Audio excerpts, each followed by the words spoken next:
How to upload files to OneDrive from phone. If you have been using the OneDrive application and wondering on how to upload files on it, don't worry. In this video, I will show you how to do it. So let's get started. First of all, open the OneDrive application. Just like this. After opening it, you will find something like this on your home screen. Now tap onto Files right here at the top. Select it. Now to upload files, tap on the plus button right here, select it. Now to upload, simply tap on to upload. Now choose the file from your photo and videos or simply browse, tap on to one. Now tap on to one file just like this and tap on to add.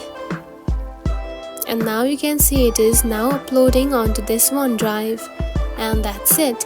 This is how you can upload files to OneDrive from this phone. If you found this video helpful, don't forget to like and subscribe for more tips. Thanks for watching.